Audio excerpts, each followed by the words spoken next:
all right. What's going on out there, everybody? I'm DJ Deiley here at the 4th Annual Spring Jam, and I'm lucky enough to be sitting here with the band Disposable. Hello! Hey! Hello, everybody! How do you do this? Everyone introduce themselves. I am Chen. And you play? I play the ukulele. I'm Jay, play drums. I'm Barney, I play the bass. Bites in your face. Oh, yeah, he does. Guys, Disposable is an absolutely epic band. They're good friends of King Dead, who I was on with earlier today. King Dead! Steve! Will! Kevin! King Dead does say hi, and I hope you guys have fun here today on WESS. This is your first time here, right? Yeah, totally. All right. We love first-timers, and we hope to have you back again next year. But you guys played a show last night, didn't you? Yeah, we did. April Fool's show? How'd it go? April Fool's show. It was awesome. We told them it was our last show. And it was like, oh, psych, April Fool's. I know, it was like very cliche, but we did it. It was funny. We fooled a couple people. It was good. We did, but it was a good show. It was an amazing show. It was cool. Awesome. And where was the show at? It was in Brooklyn. We played at Don Pedro in Brooklyn, and shout out to Brooklyn Borough. Yeah, Brooklyn we miss Borough, you guys. man. They had the bestest burritos ever, but they closed down, man. It was crazy. Oh no. Yeah. Yeah. It's all good. All right. Yeah.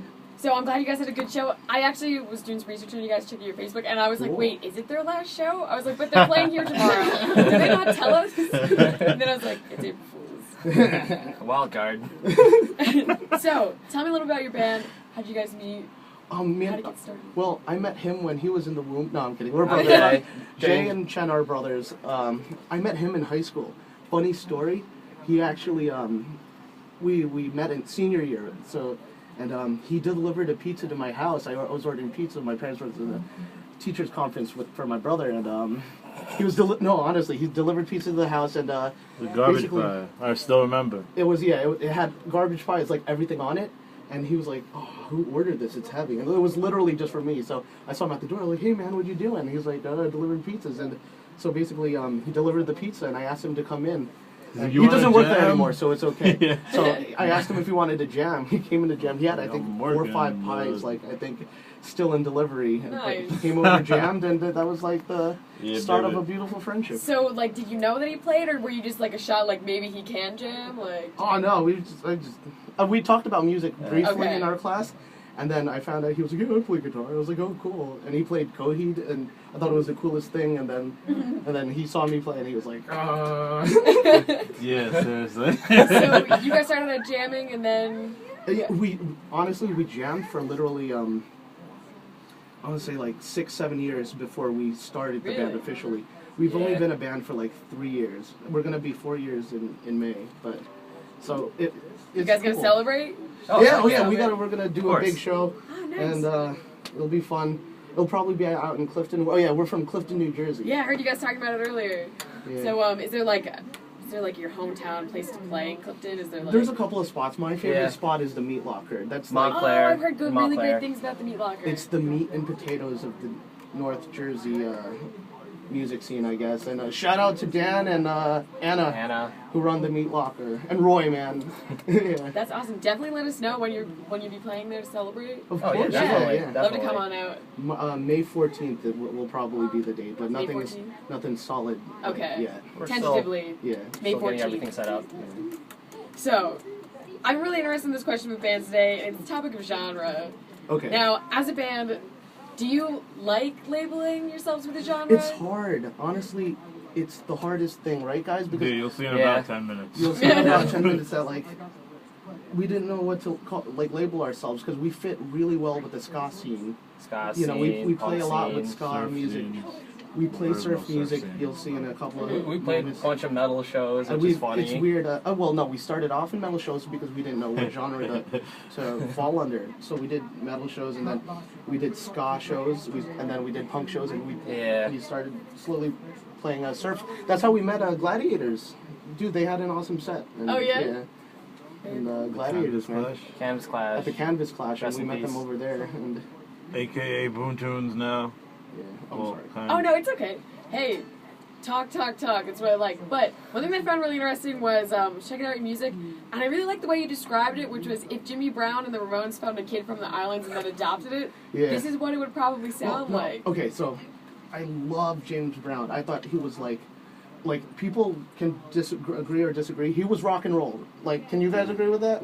He was rock and roll, and So imagine his intent, like imagine him with his grooves mixed with the Ramones, mixed with the Ramones. You know that like Yeah, that definitely. raw passion, and we love island music. You know, we love ska. I play the ukulele, so it all fits under that genre, and that's how we came out to be. I guess. It's definitely like you guys got a really interesting mix going on, but it really works. Like, I know, you don't think it does? It We totally try. does, but I think you make it work. it's one of those phenomenons or flukes. I guess we got lucky. Yeah, we just we try lucked to do out. what we like. We lucked and out. People Fate just has happen to like it, I guess. pulled all of it together. Just People don't like it, then that's bad for us. Even Oh, our nice, built Jay. for survival, willing to accommodate and assimilate everything.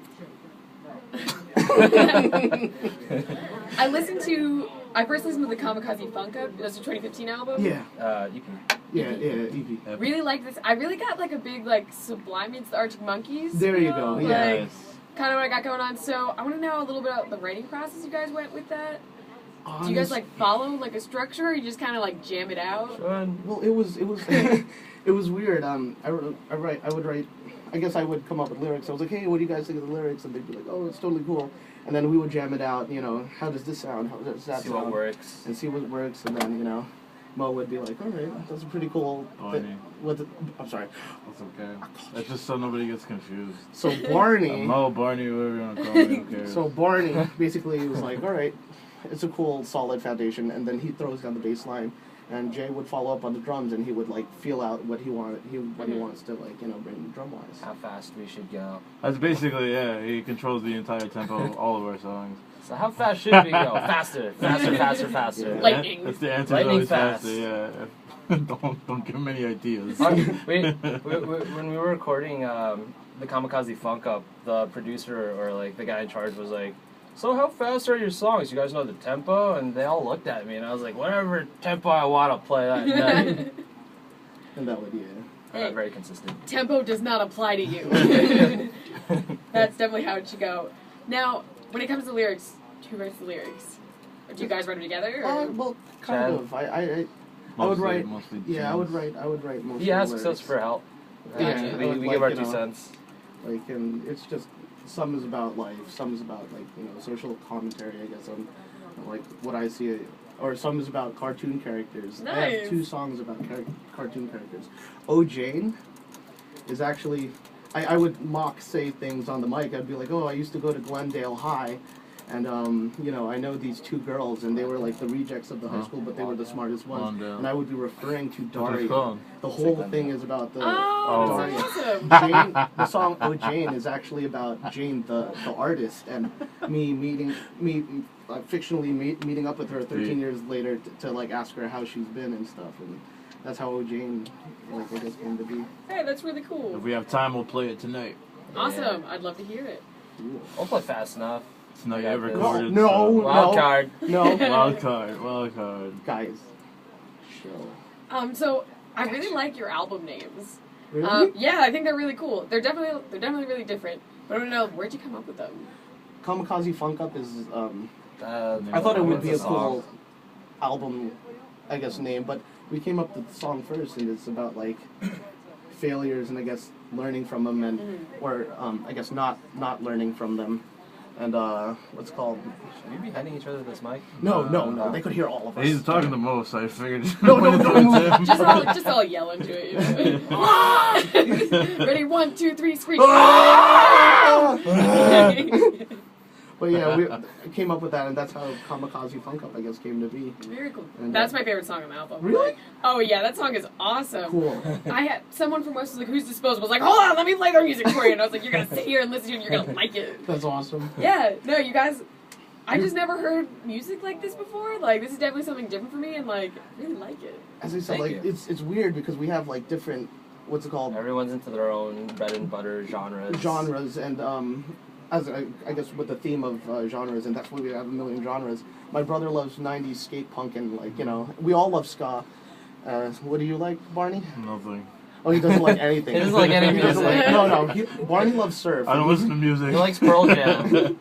Barney Surf loves music, surf, Dick Dale. and basically introduced me to surf, and I love I love ska, I guess. Soul, baby. And garage and soul, those are all Sam my Cooke. favorite, and that's how we got this wicked blend, I guess, and just somehow it worked. Yeah.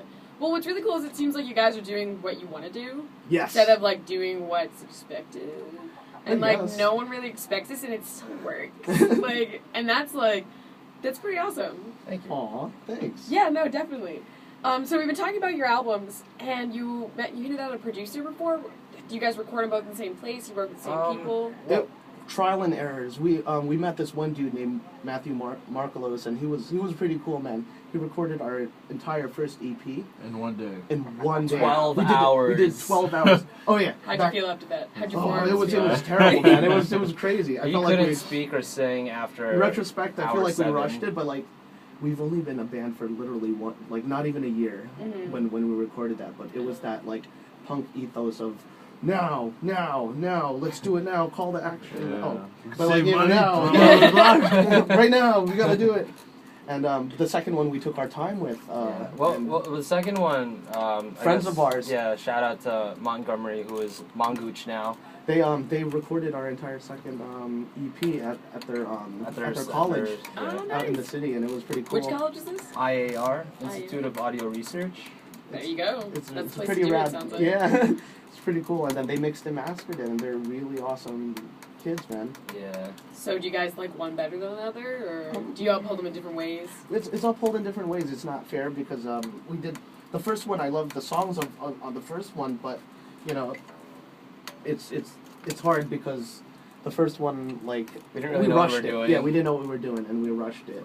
Eventually, we'll want to do a full length and combine the two EPs and maybe come up with 4 or 5 more songs. I probably shouldn't drop that, right? No, That was too supposed to late. be like Too late. Too late. It's out there. No, It's on April open. Fools. It's not ready for you. Like, I'm like a faucet. this is gonna get like audio saved into the Library of Congress. Like, you guys are Nice. good. Like Oh, everyone's yeah. gonna know. Great. It's in the books now.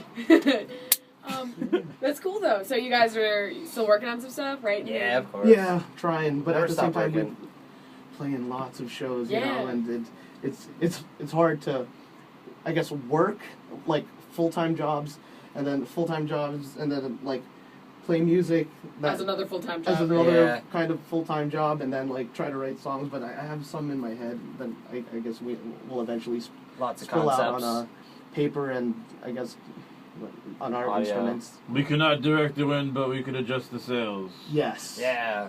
There you go. Oh yeah, we took it from the wall, by the way. Relay We're all for life. Don't tell them. Oh. Don't tell them. I was just kidding. No relay. Act like you came up with that. We came up with it by ourselves because we're masterminds. So you guys have been playing a lot of shows. Yes.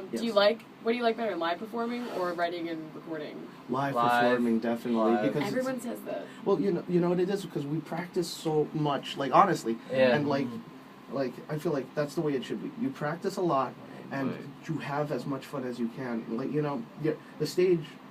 Pretend that no one's kind of like stopping you. You know what I mean? There shouldn't be Yeah. a stage fright. You just play what you do passionately, and and have as much fun as you can, because that's why we're doing it. Yeah. We're doing it, I guess, like, I'm sorry not to sound selfish, but like, we do it for, because we love music, I guess, and it's something that I feel. I was going somewhere, but I lost it. Right, Ooh, farted. went off the tracks. It's gone. It's pretty tedious to record. It's just like, do this part. Oh, it's perfect. Do it 5 more times now, and then we're gonna sit there and listen to everyone back to back and back and back. Yeah. So like that. I think what there's it no is- fun in it, honestly. What it is at first though, it's like no matter what, it's like if we're like going to the studio, we're like, oh, this is gonna be great. This is gonna be great. We have so much fun. And by like the second session, or I'll say like hour 2 of the first session, it's like I don't want to play this song anymore. I played just one part alone like 90 times. Just hearing it over and over again. It's like, oh, did you like that part? It's like, no. You like that part? It sounds the same. It sounds the same. And your ears are ringing, and it's like... Come out like your soul's just dead. Yeah. What just happened? Well, it takes a lot out, but but as I said, there's a quick self-preservation when you play live and you connect with the audience. That's pretty cool too, and when you see that they dig what you wrote, Mhm. and you wrote it like I said, for yourself, and it's pretty cool when they dig it. Yeah, definitely. I find it so interesting that you guys, and a lot of bands that I've at least talked to, like live playing better, but like you see these bands that once they get really famous, they start to not like touring and playing. It takes a toll, and honestly, and you see it take a toll. You know. Oh yeah. It's like it becomes. Oh, that's okay. It becomes what's the word? It becomes tedious, I guess, Yeah. and like it takes away that beauty I feel of playing live once in a blue. Like Yeah. I feel like you need to get it out, and you're basically stretching yourself out when you do it all the time. I feel like you need to find that balance. You don't realize how like you don't realize how physically like exhausting and draining it is. Like, all right, so we played a show in Denellen in Roxy and Dukes, and it was great. We got out at 12, but we had to be in East Strouds. Wilkes-Barre, Pennsylvania. Not here. Sorry. We had to be in Wilkes-Barre the next day for St. Patty's Day show, and Wait, did you guys play Parade Day? Yeah. yes. Oh yeah. Okay, finish your story. Then we'll talk more about Parade Day. Okay. We were told that roads were gonna close at like 10:30, so they We basically literally at daylight savings. We literally got there at 4 a.m. like to Wilkes-Barre, Wilkes-Barre, the hotel in Wilkes-Barre. and basically we played parade. We played at the other side. It's an awesome venue. Yeah, I've And heard about the On other side. 3 hours of sleep. on Yeah. 3 hours of sleep, but like it was so much fun. We played with Yeah. Hub City Stompers, and they're really cool. Are you Stone guys Sky Exchange. familiar with In Writing, the band? No. Okay, they're from this area, but they play there all the time. Oh, Really? cool. Yeah. gotta check They were them on a out. little earlier today. Oh, really? We Yeah. gotta check them out. So, like it's kind of like it's like the interconnected. Like all these bands are connected somehow. They have people play at the same place and stuff like that. But how was Parade Day? It was That awesome. was awesome. We Yeah. saw stuff. We, There Just was, stuff. well, saw no, lots of I stuff. didn't want to. I've seen No, some we- things. We saw a couple drunkards get arrested. Oh yeah, I saw videos Yeah. of people like beating the crap out of each other, and I was Yeah. just like, what? And I kept shouting out day drinking because that's what it was. I guess. Oh, yeah. It was fun, man. It was, 11 It was cool. a.m. on a Sunday and then afternoon. you know what? We got work the next morning, everybody. So it was pretty cool. We ended the trip with the trip to Cracker Barrel. Yes, we did. Oh, that was amazing. What'd you guys get? I got pancakes, I think it was. I got a I've had home style. pancakes in What is this? A home style steak and eggs. Yeah. I don't remember what I got. Oh, I got that biscuits and gravy and sausage. Cracker Barrel gift cards. I always get the lemon pepper rainbow trout. That's the best. But my last question before we turn it over for the last 10 minutes for you guys to play is, where'd you get your name Disposable? All right, No. What? Okay. Fine, Jay. Go ahead. Go tell him. Tell him how I'll you do think. Okay, how I think we got two different stories. How I think I came up with it was I was obsessed with the movie The Expendables. I don't know how many times I watched it, and I was like, we should be The Expendables, and then I realized that they're already a band. Mm-hmm. So I was like, wow, why not The Disposables? And so I came up to my brother about that, and he was like, no, I got drop the. Drop the S. Drop the S, we're disposable. And then he went on this That's so 20-minute funny. rant about what disposable means. That's And I how was he like, came up with it, probably. I just want to say that I'm Jet Li from The Expendables. And he's like, yeah, no, the music is real, the life is real, more rant, and other stuff that I didn't remember. Awesome, Jay. That works. I paid attention. Dude, we're gonna go with that one, or do you want to? Yeah. No, that was good. All right. Well, for those of you who just tuned in, Beautiful. I am DJ Deiley here with Disposable. They're a band from Clifton, New Jersey, and they're about to head over to the other side of the studio, and they're gonna play us 3 tracks. Do you guys know what those tracks are yet? Yeah, or? we're gonna play the Kamikaze Funk Up. Yes. We're gonna play which Pretentious has Soul? like a few Sublime references in that song. We're gonna play our song Pretentious Soul, and we're gonna play Riding OJ. I'm sorry. Do you wanna play- OJ. you wanna play Riding No, Monsters? OJ. All right. Okay. Run Let's on go. over there. Let's get this going. Let's go. Thank you.